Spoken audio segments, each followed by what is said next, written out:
te préviens, je vais aller te filer une tarte. Doucement, Bob, pas de nerfs. Les mains sur la nuque, gros bouffi. Mais qu'est-ce que c'est que ce groupe?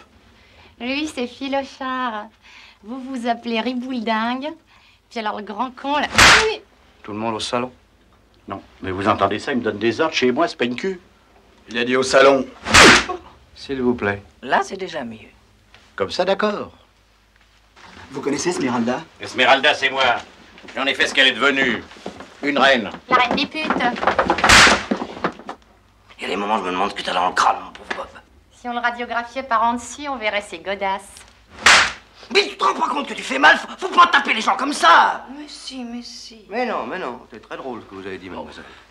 Non, mais des fois, vous pensez pas que Madame Strong, mes invités et moi-même allons digérer vos tronches jusqu'à lundi? Vous savez combien ça fait d'ici lundi? Ça fait 2 jours. 60 heures. Quoi?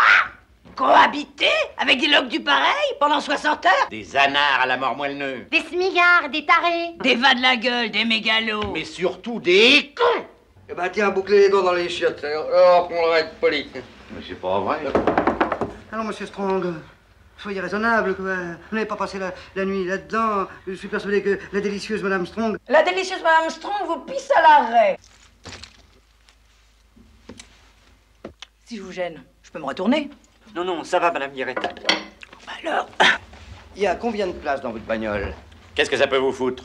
Vous avez demandé à Monsieur Strong combien il y avait de places dans votre automobile. Une. Bob? 8. Qu'est-ce que c'est que cette robe? On va pas à la fête de l'humain? Je lui ai dit que c'était moche. Vous voulez que je me change? Madame Guérette. Non, maintenant il est trop tard. C'est des bandits, je vous dis. Ils vont nous assassiner dans les bois. C'est pas mes affaires, hein, monsieur l'agent? Je vous dis qu'ils vont nous buter. Vous comprenez donc pas? Et alors? Quand un agent vous abat, c'est qu'il a des motifs. Vous allez probablement dire que ça ne me regarde pas, mais au téléphone, j'ai cru comprendre qu'un nommé Bézu, vous n'avez pas tellement à la bonne. Je ne vois pas. Le commissaire divisionnaire Bézu. Bézu. La Hyacinthe. Ah, Hyacinthe! Ce brave Bézu. Bézu et moi, on est comme 2 frères. Mais Bézu et moi, on se tutoie. Lui te tutoie. Attendez, j'y suis. Je vois l'allusion, la perfidie. Tu te souviens de la soirée de Saint-Cloud? Le quiproquo? On avait invité les petites du cours de danse pour la distribution des prix. Puis tout d'un coup, pan, la dénonciation infecte. Le commissaire qui débarque au milieu du ballet nautique, sous prétexte que les petites n'avaient pas de maillot. Note, c'est possible. C'est probable. C'est certain. Qu'est-ce que tu peux te souvenir? T'étais défoncé, la tête dans le seau à champagne. Là-dessus, le commissaire se met à imaginer des choses. Enfin, le genre ballet rose, vous voyez quoi, la méprise. Je suis sorti du bureau du juge la tête haute. Mais la queue basse. Je croyais que vous deviez pas venir. Je suis chez moi. Je viens quand je veux. Bon, la porte. Les enfants au lit, immédiatement. Vous avez raison, ce n'est pas un spectacle pour eux. Oh, ni pour eux, ni pour personne, bande d'enfoirés. Il est en train de vous violer, ce crouille. Traite-moi encore de crouille, et je te croque les burnes. Non, messieurs, ces propos ne sont-ils pas excessifs? Vous allez me répondre, c'est un boudin.